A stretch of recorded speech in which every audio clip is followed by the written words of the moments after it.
오늘 우리에게 주시는 하나님의 말씀 미가서 5장 2절에서 8절까지입니다. 함께 봉독합니다.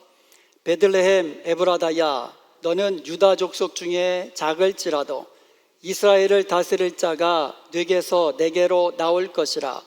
그의 근본은 상고에 영원에 있느니라. 그러므로 여인이 해산하기까지 그들을 붙여 두시겠고, 그 후에는 그의 형제 가운데에 남은 자가 이스라엘 자손에게로 돌아오리니, 그가 여호와의 능력과 그의 하나님 여호와의 이름의 위엄을 의지하고 서서 목축하니 그들이 거주할 것이라. 이제 그가 창대하여 땅끝까지 미치리라. 이 사람은 평강이 될 것이라. 아수르 사람이 우리 땅에 들어와서 우리 궁들을 밟을 때에는 우리가 7 목자와 8 군왕을 일으켜 그를 치리니, 그들이 칼로 아수르 땅을 황폐하게 하며 니므로 땅 어귀를 황폐하게 하리라. 아수르 사람이 우리 땅에 들어와서 우리 지경을 밟을 때에는 그가 우리를 그에게서 건져내리라.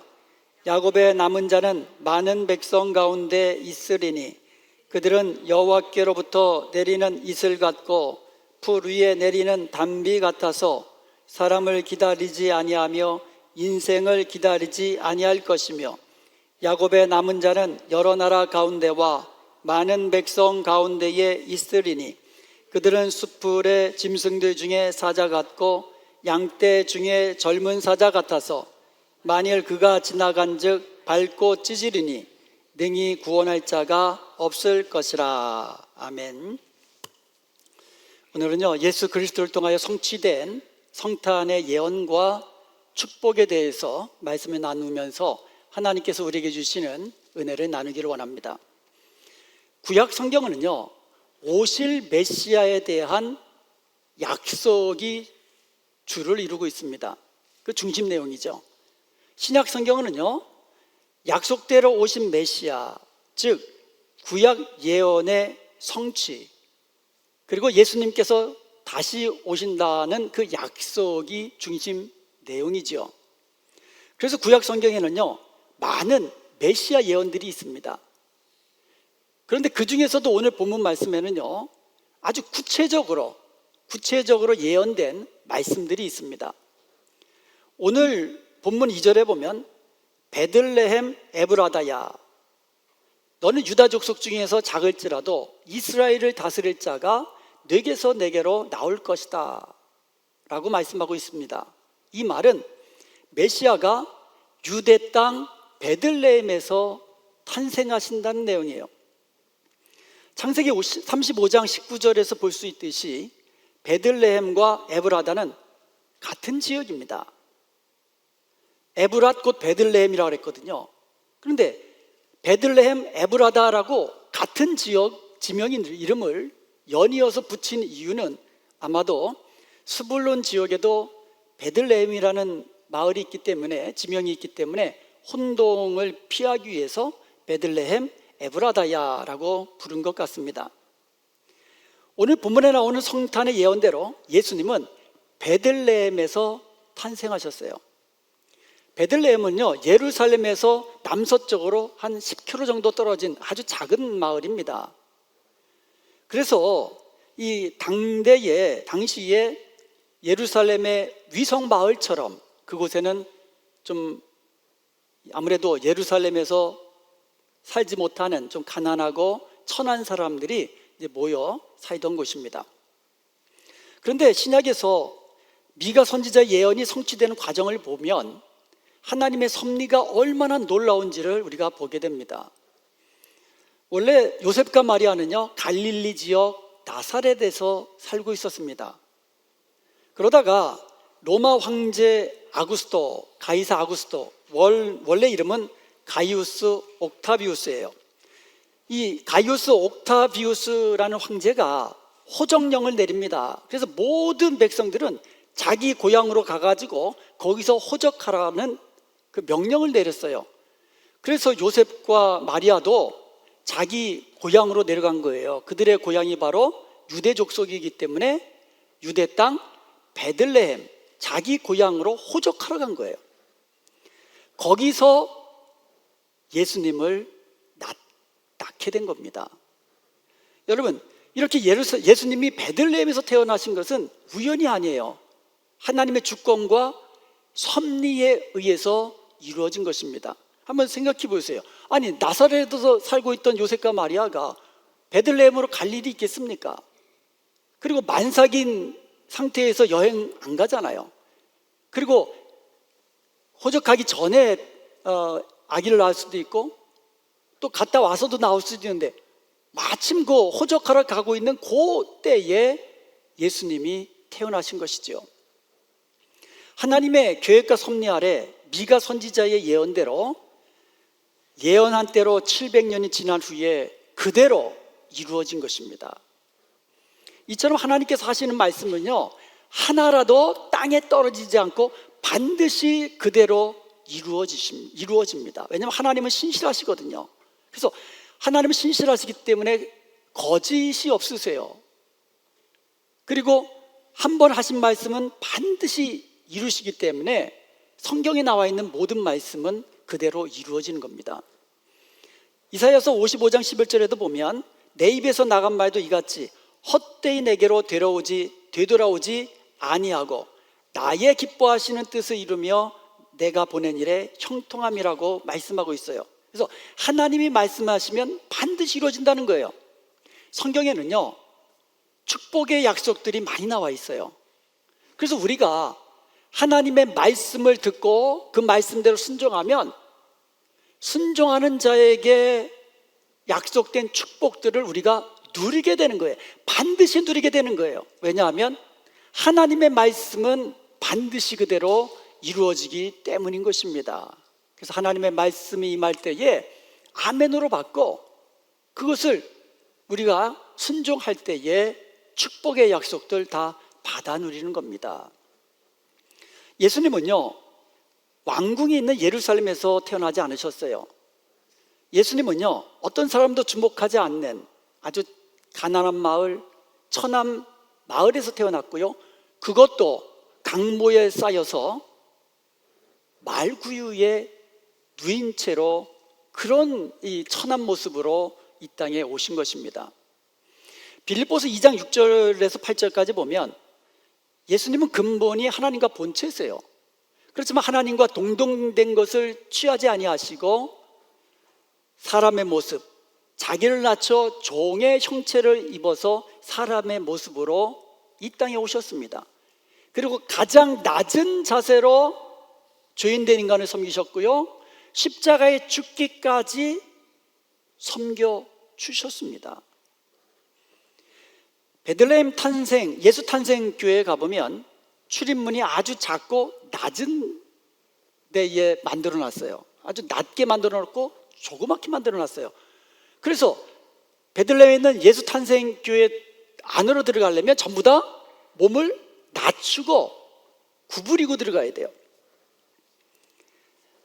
고개를 숙여야 그 문을 들어갈 수가 있거든요. 왕이라도 예외가 없습니다. 대통령이라도 예외가 없습니다. 누구든지 예수님 앞에 나아가기 위해서, 예수님을 경배하기 위해서는 낮은 자세로 나아가야 할 것을 보여주고 있는 그런 문이에요. 그러면 우리가 예수님을 섬길 때에요, 낮은 자세에서 예수님을 섬기는 거예요. 교회와 성도들을 섬길 때도요, 낮은 모습으로 섬기는 거예요. 우리가 세상에 있는 친구들이나 이웃이나 다른 사람들을 섬길 때에도요, 낮은 자세로 섬기는 거예요. 내가 높은 자리에서 나눠주는 것이 아니라 낮은 자리에서 이것이 바로 낮은 모습으로 이 땅에 오신 예수님을 본받는 성도의 아름다운 모습인 것입니다. 오늘 본문을 보면은요, 특히 성탄의 예언을 성취하신 예수님의 모습이 두 가지로 묘사되고 있어요. 이 첫 번째가 선한 목자예요. 예수님은 우리를 돌봐주시는 선한 목자라는 거예요. 오늘 본문 4절에 보면은요, 그가 여호와의 능력과 그의 하나님 여호와의 이름의 위엄을 의지하고 서서 목축하니 그랬어요. 메시아는요, 서서 목축한다 그랬어요. 이 말은 메시아가 오셔서 선한 목자처럼 자기 백성들과 함께 하시며 돌보아 주신다는 의미예요. 이 메시아는요, 여호와의 그 능력으로, 여호와의 이름의 권위를 가지고 그 백성들을 돌볼 것이라고 말씀하고 있는 겁니다.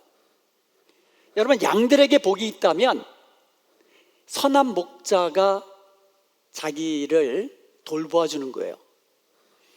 때를 따라 푸른 초장과 쉴만한 물가로 인도해 주는 선한 목자가 있는 것이 양들에게는 최고의 복이에요. 그리고 사나운 들짐승이 올 때에 자기들을 보호해 줄 수 있는, 어떤 어려운 문제가 있어도 그 문제를 해결해 줄 수 있는 능력 있는 목자와 함께 있는 양이 제일 큰 복 아닙니까? 예수님, 바로 그 예수님이 바로 우리의 선한 목자이세요. 예수님이 바로 그 선한 목자이십니다.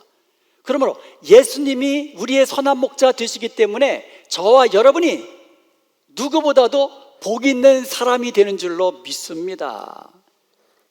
요한복음 10장 10절에 보면은요, 예수님은 자기 양들로 하여금 생명을 더 풍성히 얻도록 하시는 분이라고 말씀하고 있습니다. 그리고 11절 이하에 보면은요, 예수님은 자기 양들을 위하여 자기 목숨을 버리는 선한 목자라고 말씀하고 있습니다. 예수님은 바로 우리의 선한 목자이십니다. 아멘. 예수님은요, 우리를 보호하시고 우리의 길을 인도하시는 선한 목자세요. 예수님은요, 우리에게 필요한 것이 무엇인지를 아시고 풍성한 꼴로 먹이시는 선한 목자이십니다. 예수님은요, 우리를 살리시기 위하여 자기 목숨을 십자가에 버리신 선한 목자이십니다. 그러므로 우리가 생명을 얻고 우리가 풍성한 생명을 누리게 되는 것입니다. 이렇게 예수님이 우리의 선한 목자가 되시기에 우리가 바로 가장 복 있는 자예요.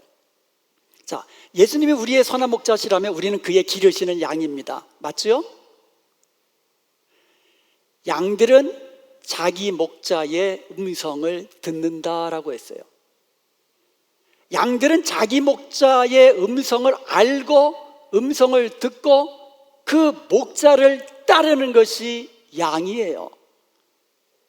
예수님의 음성을 듣지도 못하고 따르지도 않는 것은 예수님의 양이 아닙니다. 예수님의 양이라면 예수님의 음성을 알고 듣고 따르는 자예요. 양은요, 목자의 음성을 따를 때에 푸른 초장으로 쉴만한 물가로 갈 수가 있는 거예요. 양은요, 선한 목자의 그 돌보심 안에 있을 때에 안전함을 느끼는 겁니다. 사나운 들짐승들이 와도 목자가 대신 싸워주거든요. 사랑하는 여러분, 우리는 주님의 양입니다. 그럼 우리는 주님의 음성을 듣고 주님을 따르고 주님의 음성에 순종하는 종이 되어야 하는 거예요. 그럴 때 우리는 선한 목자 되신 예수님의 도우심과 인도하심 아래서 풍성한 꼴을 먹고 그리고 안전함을 누리며 사는 복된 백성이 되는 것입니다. 둘째로, 예수님은 평화의 왕이세요. 예수님은 우리에게 참된 평강을 주시는 평화의 왕이십니다. 첫 번째는 뭐라 그랬어요? 선한 목자. 두 번째로 평강의 왕. 오늘 본문 2절에 보면 베들레헴 에브라다야, 너는 유다 족속 중에 작을지라도 이스라엘을 다스릴 자가 내게서 내게로 나올 것이다. 이스라엘을 다스릴 자라는 거예요. 그리고요, 5절에 보면 이 사람은 평강이 될 거라 그랬어요. 자, 두 구절을 합치면 뭐가 됩니까? 메시아는 평강이 되시고 다스리는 자라는 거예요. 결국 평화의 왕으로 우리에게 오신다라는 거예요. 메시아는 평화의 왕으로, 평강의 왕으로 우리 가운데 오셨습니다. 흑암의 권세가 다스리는 이 세상에서 우리를 건져낼 사람이 누가 있습니까? 사람 중에는 없어요. 오직 평강의 왕으로 이 땅에 오신 예수 그리스도만이 흑암의 권세가 다스리는 이 세상에서 우리를 건져내어 참된 평강을 허락해 주시는 것입니다.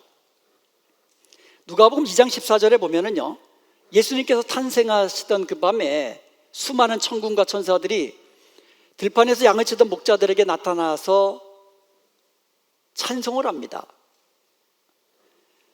지극히 높은 곳에서는 하나님께 영광이에요, 땅에서는 기뻐하심을 입은 사람들 중에 평화로다. 하나님이 기뻐하시는 사람, 그 사람들 가운데 평화가 임하는 거예요. 평화가 어디에 임합니까? 하나님이 기뻐하시는 사람들 가운데 임하는 거예요. 메시아로 오신 예수님의 다스리심에 순종하는 사람들 가운데 참된 평강이 임하는 것입니다. 수천 년 세계 역사 가운데 전쟁이 없었던 때는요, 손에 꼽을 정도라고 해요.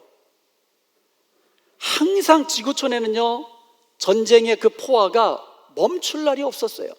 지금도 러시아와 우크라이나 간의 전쟁이 계속되고 있잖아요. 이스라엘과 또 하마스 간의 전쟁이 또 이어지고, 또 우리가 알지 못하지만 지역마다 분쟁 얼마나 많은지 몰라요.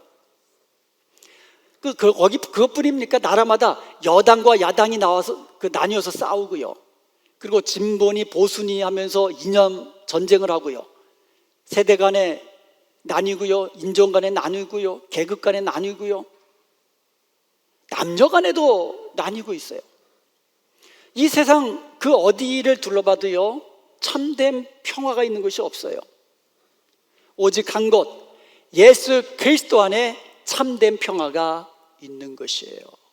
예수님이 평강의 왕으로 오셨기 때문에 예수님을 모시고 예수님의 다스리심에 순종하는 그곳에, 그 심령 속에 참된 평화가 임하는 것입니다. 우리 마음에 평화가 있습니까? 여러분의 마음에 평화가 있으세요? 사도 바울도요, 늘 자기 속에서 죄와 성령의 소욕, 늘 싸운다고 그랬어요. 두 마음이 싸우고 있다고 그랬어요. 하나님의 말씀대로 순종하고 싶은 마음과 내 뜻대로 세상 쾌락 누리면서 살고 싶은 마음, 정욕된 마음 따르고 싶은 마음, 이게 늘 싸운다고 그랬어요. 그래서 사실은요, 우리 마음이 전쟁터예요. 그런데 전쟁터인 우리 마음에 참된 평화가 임하는 방법이 하나가 있다 그랬죠? 예수님을 왕으로 모시고 왕된 예수님의 다스리심에, 그 말씀에 순종하는 자만이 그 마음에 참된 평화가 임하는 것입니다. 여러분의 가정에는 혹시 전쟁터는 아니시겠죠? 여러분의 가정도 마찬가지예요. 예수 그리스도께서 왕으로 임하시고 그 말씀대로 순종하는 가정이 평화가 있는, 참된 평화가 있는 복된 가정이고, 우리 교회도 마찬가지예요. 모든 세상 교회도 마찬가지예요. 교회 안에 평화가 있습니까? 오직 하나예요. 예수 그리스도를 왕으로 모시고 그 왕 되신 주님의 음성에 순종하는 교회 안에 참된 평화가 있는 것이에요. 그러므로 여러분의 가정과 여러분의 사업과 여러분의 그 건강과 여러분의 삶 속에, 여러분의 마음 속에 예수 그리스도께서 주시는 참된 평화가 넘치기를 주님의 이름으로 축원드립니다. 오늘 본문 7절과 8절에 보면 이렇게 성탄의 구주로 오신 예수님을 영접하고 그의 다스리심을 받는 자들에게 놀라운 축복이 두 가지로 약속되어 있어요. 첫 번째가 이슬과 담비와 같은 축복이에요. 오늘 본문 7절에 보면 그들은 여호와께로부터 내리는 이슬 같고 풀 위에 내리는 담비 같아서라고 이야기합니다. 여호와께로부터 내리는 이슬과 담비 같다 그랬어요. 이슬과 담비, 세상에서 얻을 수 있는 이슬과 담비가 아니고 하나님께로부터 내려오는, 하나님께로부터 얻을 수 있는 이슬과 담비와 같은 축복을 누린다는 거예요. 여러분, 성경에서 이슬은 하나님의 축복을 누린 그 하나님의 축복을 묘사하는 말로 자주 언급이 됩니다. 호세아서 14장 5절에 보면 내가 이스라엘에게 이슬과 같으리니 그가 백합과 같이 피겠고 레바논 백향목 같이 뿌리가 박힐 것이라 라고 이야기하고 있어요. 그리고 시편 133편 3절에 보면 헐몬의 이슬이 시온의 산들에게 내림같도다. 거기서 여호와께서 복을 명령하셨으니 곧 영생이로다. 단비도 마찬가지예요. 시편 65편 10절에 보면 또 단비로 부드럽게 하시고 그 싹에 복을 주시나이다. 사랑하는 여러분 모두 다 이 성찬, 이 매년 그냥 성탄 계절 되면 그냥 뭐 성탄절 뭐 이게 아니고 근본 이 성탄의 계절에 성탄의 구주이신 예수님을 진정으로 우리의 삶 속에 왕으로 모시고 왕 대신, 평화의 왕 대신 예수님의 말씀과 다스리심에 순종하는 삶을 누리기를 원합니다. 그럴 때 우리는 이슬과 같고 단비와 같은 축복을 누리는 거예요. 식물에게 생명을 주는 것, 식물에게 윤택함을 주는 것이 이슬이고요. 그리고 땅을 부드럽게 하고 풍성한 열매를 거두게 하는 것이 단비라면, 이처럼 예수님을 왕으로 모시고 예수님의 다스림에 순종하는 사람은 풍성한 생명을 얻고 풍성한 열매를 누리는 복된 인생을 사는 복된 성도인 것이에요. 둘째로 승리의 삶을 사는 축복입니다. 오늘 본문 8절에 보면 그들은 숲풀의 짐승들 중에 사자 같고 양떼 중에 젊은 사자 같아서 라고 이야기합니다. 성탄의 축복을 받는 자들은요, 사자, 그것도 젊은 사자와 같다고 이야기합니다. 이것은 승리자의 모습, 담대한 모습, 당당한 모습을 표현하고 있는 거예요. 예수님도 말씀하셨습니다. 요한복음 16장 33절에 이것을 너에게 이르는 것은 너희로 내 안에서 평안을 누리게 하려 함이라. 세상에서는 너희가 환난을 당하나 담대하라. 내가 세상을 이겼노라. 세상에서는 환난이 있고 고난이 있지만 담대하라는 거예요. 우리의 성탄의 구주로 오신 예수님이 세상을 이기셨다라는 겁니다. 우리도 예수님 안에서 승리자로 살 수 있다라는 것입니다. 누가요? 성탄의 구주이신 예수님을 우리가 왕으로 모시고 그의 다스림에 순종할 때에 우리는 젊은 사자와 같은 승리자의 모습으로 살아갈 수 있게 되는 것입니다. 사랑하는 여러분, 다음 주일이 성탄 주일이에요. 성탄의 약속대로 예수님이 우리 가운데 오셨는데 선한 목자로 평강의 왕으로 오신 그 예수님을 우리가 기념하며 또 그 예수님께 감사하며 기쁨으로 예배하는 날입니다. 그러므로 온 성도들이, 온 가족들과 함께 성탄의 기쁨과 감사함으로 예배하는 복된 주일이 되기를 원합니다. 무엇보다도 우리와 함께 하시고 우리를 돌봐주시고 우리 길을 인도하시는 선한 목자이신 예수님의 음성을 듣고 따르는 성도가 되십시다. 우리 가운데 평화의 왕으로 오신 그 예수님을 왕으로 모시고 그 다스리심에 순종하여 참된 평강을 누리는 복된 성도가 되십시다. 그리하여 이슬과 담비와 같이 풍성한 생명과 풍성한 열매를 얻으며 살고 젊은 사자처럼 승리자의 모습으로 살아가는 복된 저와 여러분 되시기를 주님의 이름으로 축원드립니다.